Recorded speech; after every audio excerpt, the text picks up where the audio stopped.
Então, pessoal, agora nesse vídeo nós vamos expandir um pouco o assunto para mostrar para vocês várias outras equações de estado que existem que levam em consideração as características do gás em si. E aí nós estamos saindo do gás ideal, que é aquela equação geral, que independe da natureza do gás, e vamos falar agora de equações de estado por gás real, certo? E o que nós vamos desenvolver nessa aula é uma das equações que foram descritas para descrever o estado do gás, levando em consideração as características particulares das partículas que compõem o sistema, certo? Que é a equação de Van der Waals, que foi descrita por Van der Waals, você já deve ter ouvido falar, se vocês estudarem interação intermolecular em algum curso de química básica, que ele escreveu inclusive na tese de doutorado dele, quando ele definiu lá em Leiden, na Holanda. A lógica aqui é a seguinte, a gente quer agora descrever a equação de estado a partir da equação de estado do gás ideal, escrevendo aqui apenas em termos de propriedades intensivas, portanto nós escrevemos aqui o volume molar, que é o volume dividido pela quantidade de matéria, e aí nós vamos tentar eliminar as restrições que existem nessa equação aqui para chegar na equação que a gente chama do gás real, certo? Quais são as restrições que existem nessa equação que faz com que ela seja uma lei limite, como a gente definiu alguns vídeos atrás? A primeira restrição é que nós consideramos massas pontuais sem volume, ou seja, nós consideramos os volumes da partícula do gás naquela equação, certo? E a segunda limitação ou restrição que nós temos é que nós consideramos partículas que interagem apenas durante as colisões, que são sempre elásticas. Então nós desconsideramos totalmente a interação intermolecular entre as partículas aqui, que inclusive é responsável pela liquefação de um gás, certo? Mas que não está sendo levado em consideração na equação de estado do gás ideal. Vamos ver como a Van der Waals, o que ele propôs para modificar essa equação e chegar a uma equação que condiz mais com a realidade, certo? Nós vamos ganhar em precisão, mas nós vamos perder na generalização da equação do gás ideal, porque a equação do gás ideal vai ter que levar em consideração a partícula do gás, então vai começar a depender do tipo de partícula que está lá dentro, coisa que não depende a equação do gás ideal, certo? Então vamos por partes. Pegar aqui essa primeira restrição, massa pontual sem volume. Eu vou pegar a equação de estado do gás ideal aqui, eu vou reescrever ela em função desse volume molar, desse V aqui. Ó. Eu posso escrever esse V barra aqui, que é o volume molar, como sendo RT sobre P, certo? Bom, qual que é a lógica aqui? Quando a temperatura, por exemplo, vai para zero, ou quando a pressão vai para infinito, nesse caso aqui, escrito dessa forma, o volume ele tenderia a zero. O limite do volume tenderia a zero, certo? Então a gente pode, só para escrever isso aqui de modo geral, como é que ficaria isso? Então, o limite de V barra com P tendendo a infinito. Vamos utilizar isso aqui, não vamos falar da temperatura não, porque isso aqui dá discussão lá na terceira lei da termodinâmica de que não pode chegar a zero. Mas vamos pensar aqui agora na pressão infinito.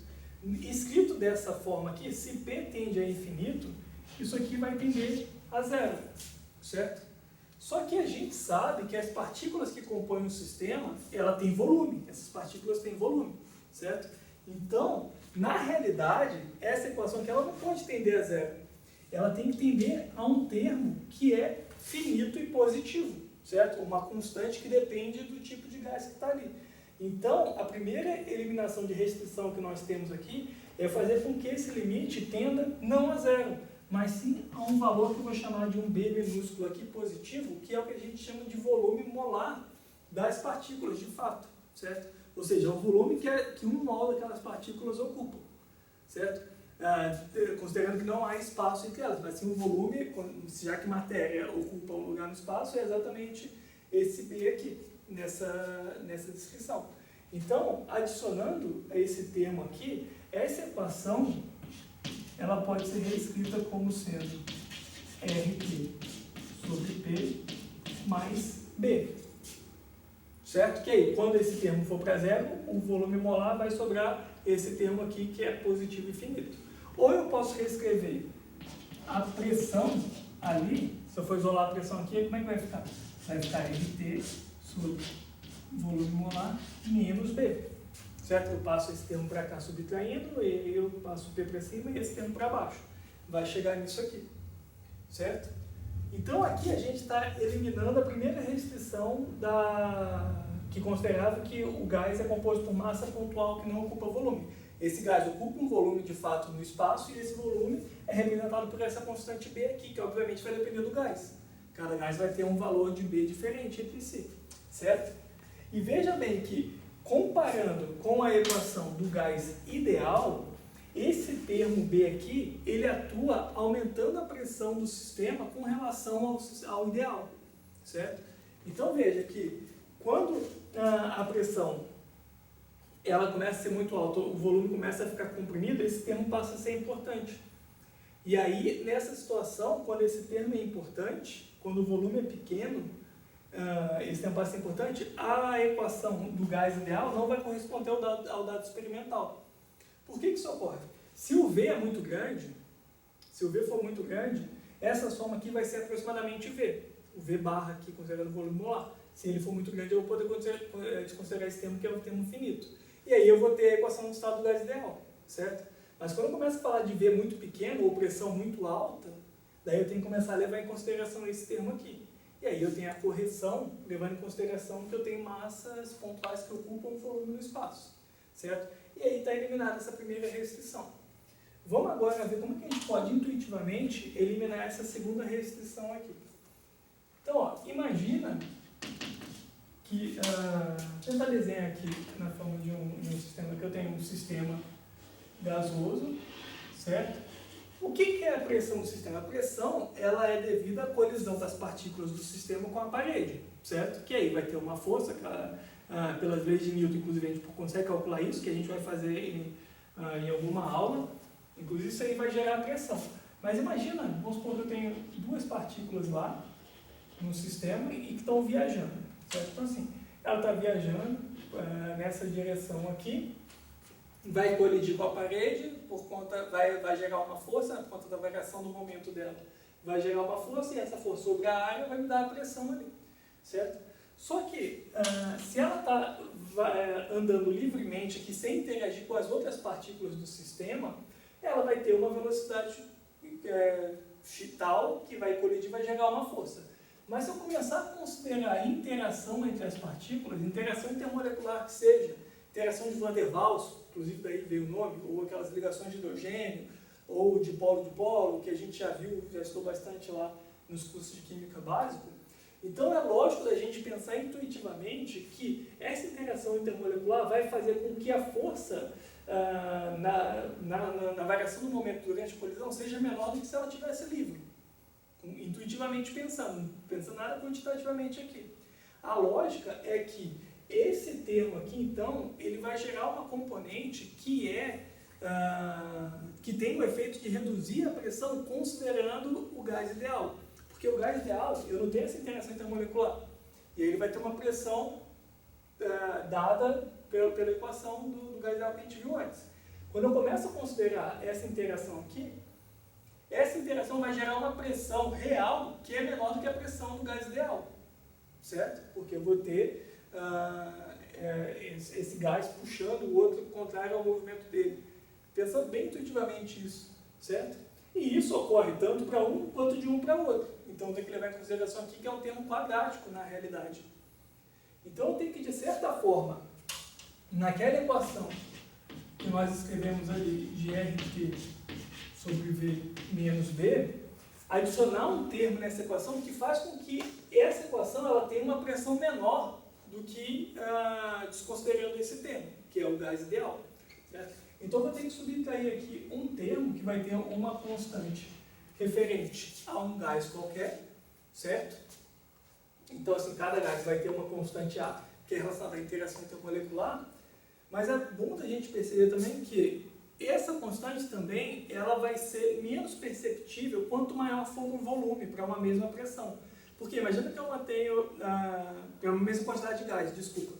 Porque se eu aumento o volume para a mesma quantidade de gás considerando a temperatura constante, a pressão vai diminuir, ou seja, vai ficar mais distante um do outro as partículas, certo? Imagina, um monte de gente numa sala pequena está todo mundo juntinho. Se a gente vai aquela mesma quantidade de pessoas para uma sala grande, nós vamos ficar espaçados, certo? Portanto, se eu aumento muito o volume, essa interação aqui ela passa a não fazer mais efeito, ou não precisar ser considerada, certo? E isso é válido tanto para uma quanto para outra, então deve ser um termo quadrático, ou da quantidade de matéria também.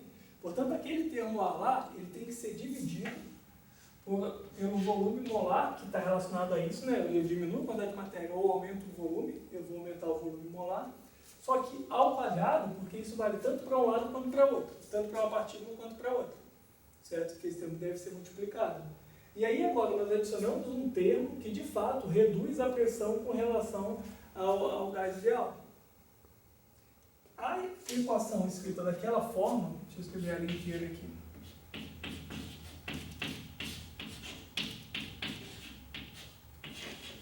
É exatamente o que a gente chama de equação de Van der Waals para o gás real. É a equação que nós estamos procurando aqui. O problema dessa equação não é problema a palavra correta que eu quero usar aqui, mas a questão dela é que ela perde generalidade porque o termo A e B são constantes que dependem do gás.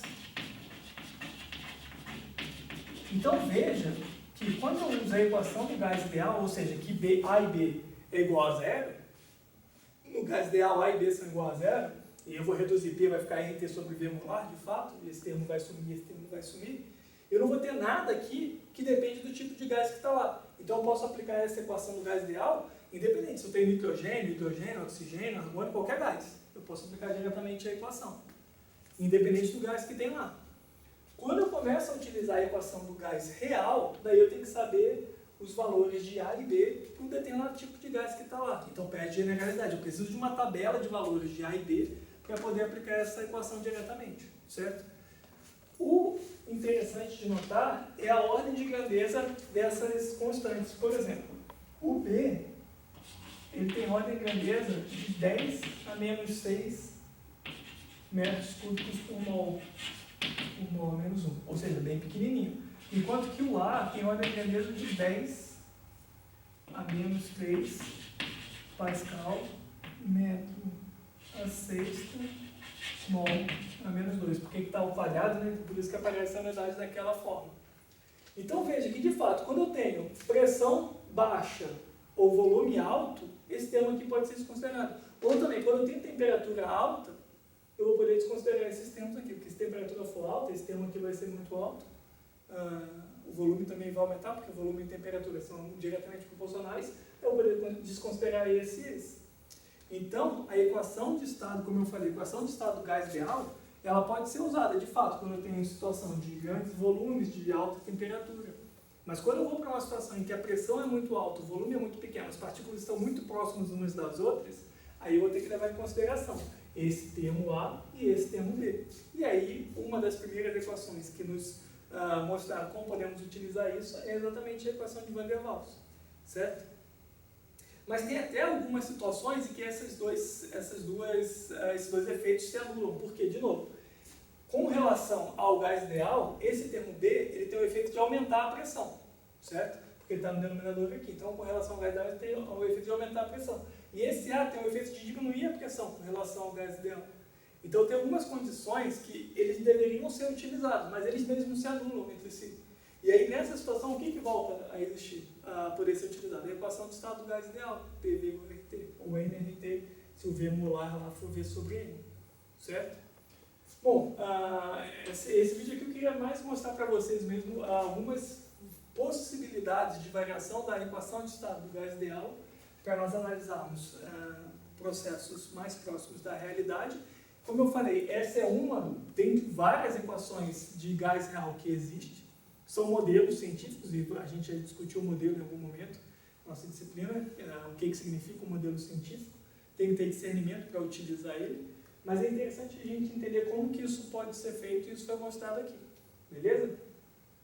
Bom, mas independente disso aqui, na maior parte do nosso curso nós vamos utilizar sempre o gás ideal, porque para os processos que nós estamos interessados, aquela equação é suficiente para a gente, beleza?